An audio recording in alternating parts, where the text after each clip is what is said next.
Welcome everyone to 22 Minutes in Lending. I'm your host, Vince Passione. I'm excited to welcome today's guest, Dr. Brandi Stankovic. Dr. Stankovic is a strategic advisor to credit unions focusing on risk, growth, profitability, and the leadership strategies necessary to manage those areas. Dr. Stankovic is more than a consultant. She's a driving force behind growth and innovation in credit unions. Brandi, welcome to 22 Minutes in Lending. Thanks so much for coming on the podcast. Thank you for having me. I'm excited. We recently were at a conference together and there was a lot of discussion about fintech. And it just seems to be at every conference between AI and fintech, it seems to be the topic du jour. So my concern is this just a shining object that credit unions are just getting so overwhelmed with? And should they just be focusing on their business? I mean, they have lots of concerns about their cores and the flexibility of their cores and how they can integrate other solutions with them. But this whole discussion about fintech, I mean, there are 26,000 fintech companies in the US. That's a lot to sort of take in. Now, you talk to boards all the time, you get in planning sessions.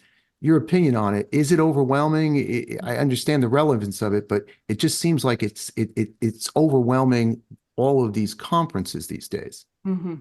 I think the sheer number, I actually felt that too when I was at the GAC this year, just walking around. I mean, this is GAC, exactly. I've gone for 20 years. I walk around like, who are these people, right? So I feel that, and I feel that the intensity of it. I think that credit unions don't have the luxury of just sitting back and being like, I'm not ready for that. It is, the future is here, right? And so it is time for us to continue to have the conversations. Are they overwhelmed? Potentially, depending on what's happening internally, and we may talk about that, but I think that their partnerships, their collaboration, their utilization of fintech is required in order for us to move forward as an industry. I think you brought up a really important point though, and that's core. Without the core, we can't do anything, right? The core is the core of our business. It holds all of our member data, everything. And we almost need to put the challenge out there and say, it's time for digital transformation with our core service providers, and for them to step up the game. And for those that are trying to moonlight or just hold on because credit unions are a small portion, they're the ones that we need to be coming and banging on their door going, hey, this is when we need you, because we want to plug these different tools in and be able to collaborate even further and have the analytics and the capacity to be able to do that. So when we started our relationship with Navy Federal Credit Union, they are obviously a much larger organization than we were when we started with them. It's got to be over 10 years ago. And it was in the conversation I had with them, it was about, look, this can't be a vendor relationship. It has to be a partnership relationship, which means you have to trust us, especially given the fact that we were going to render service to their members.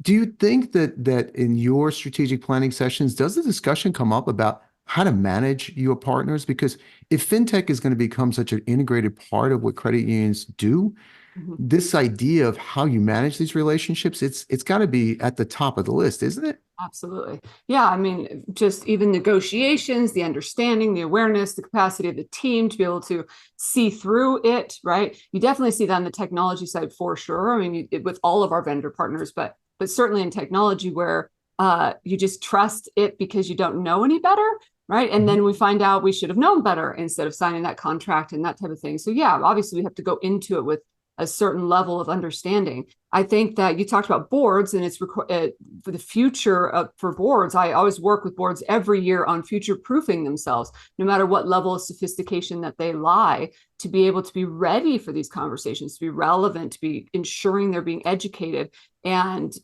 understanding what savvy they need to be able to ask the right questions, to be dangerous enough to ask the right questions. And that's most important for our board guidance and oversight, as they help the executives create the strategic, vision in the future. I think that managing that internally is just part of it now, right? So there's creation of new jobs. So maybe we don't have somebody that's filing the signature cards any longer, but we do need to have somebody that's negotiating and managing our vendor contracts. The other piece of that for me, though, is there's a debate on loyalty versus shop around when it comes to our vendor partners. I'm of the boat of challenging your loyal partners and people that you've worked with for years to be better, to do better, versus always getting out there and shopping around. There's such a lack of loyalty that it isn't encouraging good people to do more. And it's making these new individuals come in that maybe don't have the experience with our members, that maybe are coming in with that lack of institutional or industry knowledge. And that's, I mean, that's just as dangerous. It's interesting you say that because I've worked with credit unions now for over 25 years. And what I've found is they are amazingly loyal Mhm. partners. Yeah. We serve over 350 of them today. And I think maybe we lost two or three. And they are engaging, right? They'll come to us with problems. A lot of the new products that we built were because credit unions came to us and said, "Hey, we have this next problem with the member. Can you help us there?" So I'm a little surprised by that. So you hosted a session at the GAC, and it was called "Canceling the Echo Chamber." Can you tell us about that? Yeah, it was part of the Mitchell Stankovic and Associates Underground, which is essentially inherently challenging the status quo, pushing people to have these difficult conversations, these crucial conversations, and having them in the boardroom or in the executive session setup versus having them at night at 2 a.m. at the bar, right? When we solve all the world's problems. So when we're talking about the echo chamber, for anybody that maybe isn't as familiar with that term, it's almost the blinders that we get on as leaders, where we are only being exposed to information that we believe in, right? With algorithms, generative AI, and just the noise that's happening in the world today, we end up only hearing stuff that we support. And people, we need to be aware of that. So canceling that, because we're all impacted by it. So, because I mean, our phones alone, if I search something on my phone, it's going to bring me stuff that it thinks that I'm going to want, right? It's an effective tool, and also lends itself to a lack of diversity, lack of exposure. So we have to constantly be intentionally seeking out those other sides. The hard part, though, to speak to that, is the noise that comes along with that. And I know that some of us either get into extremes, right? Either we're way over the top in pushing our ideals or thoughts or, you know, different things on others, and then the others of us have become emotionally numb to it, Mhm. and being kind of a little like overwhelmed by it, and thus not acting in the way that we should. So, Brandi, tough conversations then. I've gone to some of the conferences recently, and I often wonder, the discussion doesn't come up with what's happened to the system. And when we launched Lenke in 2009, there were a little over 10,000 credit unions. And Mm-hmm. today, the number is now less than 5,000. So, we've seen a 50% reduction, right, since that time. And the relevance of credit unions in the space and the growth, right? Growth in the next demographic, right? What's happening with Gen Zs and millennials. Do you see these conversations happening when you're in these, canceling the echo chamber or in your strategy sessions? Because I don't hear them. I hear conversations about we need to get younger, Mm-hmm. but I don't hear conversations about, look, is this a crisis? And is this something that credit unions are really focused on? Is how do we exist and continue to thrive in this environment? I mean, you know, as well as I do, we've been talking about the younger generation throughout the progression of generations, right? Before Gen Z even Right? existed. Back when we called millennials Gen Y. I think that, yes, we always need to be having these conversations. And whenever you talk to somebody that's been in the industry for even longer, they remember having a conversation about Gen Xers. And so it is, because that's the future. I think the challenge that we have now is the behavioral habits. So going back to my kids, behavioral habits of these little guys who are only on these digital devices or are on them for a good portion of their lives. And so the services and solutions that they choose may look different than the solutions that I choose. And thus credit unions need to constantly evolve, be utilizing those partners in that, and those fintech organizations are just advancing in innovative solutions to be able to be relevant as they grow with these younger generations. It's not about, you know, becoming a new institution. It's about evolving within the business model to better serve. Yeah, I was at a conference and I put up a chart and I was showing how Chime and PayPal accounted for almost half of the new checking accounts that opened in Mm-hmm. 23. And I talked to a couple of the credit union leaders afterwards, and they're like, well, we're getting Zelle and we want to focus on what's important to our existing members. And I said, I started feeling like there was this bifurcation. Like, I want to serve my existing members. And am I serving my existing members to the detriment of the potential of getting these new members? Yeah. Do you feel that in the conversation? I challenged some of them and asked them that, and I think they just kind of, once again, it's a hard conversation, right? And I'm not a credit union CEO, so there's only so far I can take that discussion. It is a balance between the two, because without our existing members, we don't have deposits, right? We don't Right. have the loyalty, we don't have the community. And so we need those. And then the more transactional members, the newer members, we have to invest in the future, or 10 years are going to go by, or less than that these days, right? A few years are going to go by and we will no longer be relevant. So it's a balance. It's a balance between the two. I think organizations that are saying things like that are ones that are closing their eyes. They're having a little nap instead of focusing on what needs to be happening in the future. But I also think it's the problem of all of us, that we all need to be doing this. I have seen different speakers speak, but most recently, Frank Beekman talked about there's really two movements happening. He was talking at the NUCUSO conference. There's a movement of the larger institutions, right? The $1 billion, $10 billion plus shops, and then the smaller credit unions. And the majority of institutions are under 100 million, right? So of those thousands you talk about, they're all under 100 million. And so it's really the servicing the needs of both when it comes to our technology companies. I also think it's everybody's problem, meaning that the big credit unions should be looking at ways that we can support the industry and the smaller institutions. I tell my kids all the time that defense when they play sports is every player's problem, right? It's not just the goalie. It's not just, the defensive players. It's everyone's problem. And the same is true for us in this industry. Can I tell you something that pisses me off? Sure. When credit union leaders say, well, my kids don't even use the credit union. Okay, well, then that's a you problem as much as it is you having this. Okay, so great. You have this miniature little focus group in your house, right? I get it. I feel that. With that, what are we doing? What am I doing? What are they doing to actually educate this next generation on credit unions and pushing their credit unions, challenging them to be better so they can provide products and solutions for kids, instead of just talking about the fact that their kids moved on? Well, you keep talking about kids, so I'm going to do something I usually don't do on the podcast. I'm going to take a shot at student lending, which I'm not supposed to do, but I have been going from conference to conference, and I put up these slides of the headlines of what's happening with student loans.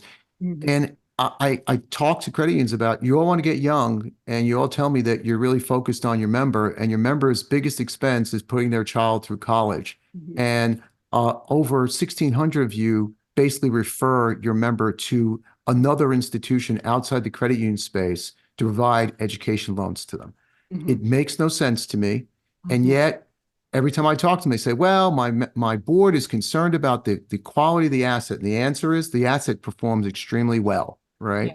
And then the second is, well, we think about doing it, but we're providing a lot of financial literacy. And I said, but all the financial literacy in the world isn't going to make up for the fact that that parent is going to have sticker shock when their child shows up at school, and for 1 year of college education in a private, nonprofit school is $40,000. There is enough financial literacy that's going to solve that problem. You need a loan. And credit unions are just they represent 3% of this entire student lending business.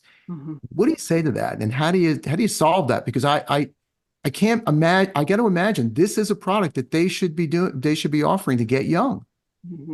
Any highly regulated industry ends up being reactive, right? Something occurs, Wells Fargo goes out there and opens checking accounts for everyone, and then suddenly the pendulum shifts and all these consumer protections. And so we've always been reacting in credit union land. And I think credit unions, especially because we can be a little slower moving, end up being a little too reactive. So we get flinchy with things. And so I think student lending is one of those. We're worried about some forgiveness. We're worried about the bubble bursting and all of this. And now suddenly it's a place that we don't want to touch. But to your point, it can create loyalty. It can serve our communities. And if mitigated properly from a risk standpoint, there should be no reason why we aren't exploring that as an option as institutions, especially if college age students are who we want to be serving in our particular fields of membership or demographics. I see the same thing when it comes, but you have to employ people internally that have that capacity. Do you remember that? Well, of course, you remember the taxi medallion kind of burst that happened, right? And so it's a very similar thing. That's partly because we weren't paying enough attention to what was happening in industries, or denying the fact that things are changing. And so we need to have that level of individuals internally within our organizations or large institutions supporting the smaller to be able to have that knowledge and wherewithal and serve and mitigate in that way. Yeah, I put up a slide that I thought would be controversial, and it got a big reaction. I had a slide that showed the growth of SoFi. And I said, Mike Cagney approached me in 2012 when he was launching the business to see if they could potentially use our technology. And he explained his business was called social finance. I said, boy, that sounds very interesting. It sounds like what credit unions are. And and his whole concept was he was going to get wealthy graduates to fund loans for students, and it was a peer-to-peer model when it started. Now you look the way SoFi has grown. It built its business basically going after the highly educated, not rich yet, right? They became a bank 2 years ago. They brought in over $18 billion worth of deposits. And I was listening to Anthony Noto on the latest earnings call. One of the analysts said, well, those deposits, they're just hot deposits because of your CD rates. And he said, no, they're not. He said, those are direct deposits from paychecks. 90% of them are direct deposits of paychecks into SoFi. And I put the slide up and I said, this is a credit union with a modern tech stack that was built going after the biggest problem that exists out there today for these young potential future members. And that is financing and refinancing their education. And folks looked at it and then poof, we went on to the next conversation, but tough conversation. They came in at a time where they were fixing a need, right? I think some credit unions today are confused on what hole they're filling, what gap they're finding a solution for, what need they're solving for their members. And you can't be all things to all people. We can't be, because we aren't ever going to be as sexy as a bank with 10 times, 100 times the assets that we have. I think that same is true with fintech. We're never going to be as sexy as a fintech company that is investing all of their time and energy into technological solutions. So how do we partner? How do we create that solution and provide the value we're supposed to be providing as cooperative finance? And that's understanding and knowing our members. Now, last year, you were part of a panel at the Credit Union Leadership Conference where you were asked to provide one core insight for the credit unions to stay relevant. And I'd summarize by saying you said, stay the course. Now, lots changed, right? Yeah. So we talked about lots changed in the pandemic. Would you say the same thing today, or would you say something different? Well, the good news, everyone listened. And so because of that, now my message would evolve. But the message that it was trying to get across, to think inside the box, right? Because we were in the noise of fintechs and just coming right out of the pandemic. It was like a year and a half ago, probably at this point, and having a conversation that we're all so worried about all these things that we're forgetting that somebody has to run this internally and run it well. Somebody has to be managing the chaos. Somebody has to be mitigating the risk. And so thinking inside I said the first step is to be aware of your own bullshit, right? To be clear of your cooperative mission, which we've reiterated in this conversation, to create efficiencies internally, to get rid of any of those things that are holding us back, and then to elevate the bullpen, to making sure that internally we have people that can take us to a championship. I know I made the sports reference earlier, but you don't win a championship this year by worried about next year's draft picks, right? You have to get on the court and make things happen this year. And so understanding who's on the bench, how can we keep evolving, how can we work together, will help us now to prepare for what's happening in the future. So I think that the message today now is, if we have that internal in place, now's the time for us to be looking at partnerships in technology and digital transformation. Now, you talked about leadership teams, and we keep saying more and more credit union leaders are retiring. What are the credit unions doing to be prepared for that next generation that needs to move in? And now, I mean, the world is very different. We talked about fintech. We didn't touch balance sheets, but balance sheet management is a big requirement, right? Moving from return on assets to really looking at return on equity, right? Looking more like an ROE kind of shop. What do you see as that succession plan and preparation for that next group of leaders in the credit union space? I think I have two kind of opposing perspectives on this. And one is, our retiring leaders cannot get out of the way fast enough, right? Get out. Really? Get out. Really? Think that, yes, because how else are people going to step up? So many people that are in a CEO position today were thrown into the deep end of the pool and they figured it out. And today we have to make sure that everyone is so prepared, like that, have all these education and work in every department and have all the council certifications and, we got to do all this stuff. And then we're still going to go shop around outside. And instead of just putting some trust in our people, that they're going to figure it out because they live and breathe our mission and our purpose. So I think that that's half of it, is we need to move on. I was having some conversations about a board, and they're creating emeritus position, which is a great opportunity to get board members out of their seats and into a role where they can soften the blow. But also, emeritus doesn't mean that you get to stick around and tell everyone what to do for the next 10 years either, right? And so I think that we need to have that shift. The other piece is I challenge anyone that's in and around my age that we need to step up our game. We need to make sure that we understand not only this industry, but all the financials and the evolution of those financials. We need to understand technology and the evolution of the technology, Right. and member experience and behavior. And so anybody that is at the precipice or is taking the reins really need to take it upon themselves, not be waiting to be told what to do, but get out there and seek some of that understanding. Interesting. Just get out of the way. I'm going to remember that. So what are the 3 things that Creighton should be excited about and optimistic about for the last half of 2024? Well, we talked a lot about digital transformation. It's the time. Get in the industry, understand, read the trades, get involved, get out there, understand what's happening, talk to your partners, challenge people. Digital transformation, I think, is exciting for me and should be exciting for all of us, whether it's with our QSOs, our fintechs, or partners, et cetera.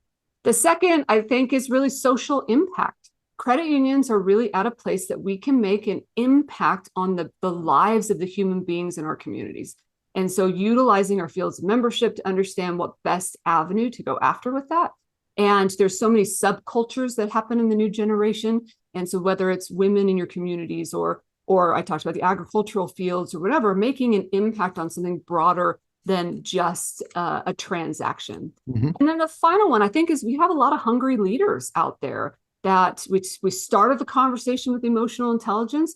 And I'm really excited about how emotional intelligence is going to be interweaved with our artificial intelligence tools and our digital platforms. And we are at that time where we're using what's special about us as human beings and becoming better through our technology. Great. Well, listen, we're going to leave it there, Brandi. Thank you so much for taking the time today. I really did enjoy the conversation. Thanks, as always, for our listeners. Don't forget to subscribe so you can enjoy future episodes, and I'll meet you back here on our next 22 Minutes in Lending. Thanks again, Brandi. Thank you. Thank you for listening to the 22 Minutes in Lending podcast. We hope you enjoyed today's episode. You'll find links to any resources mentioned in the show notes. If you're enjoying our show, be sure to subscribe and leave us a 5-star review.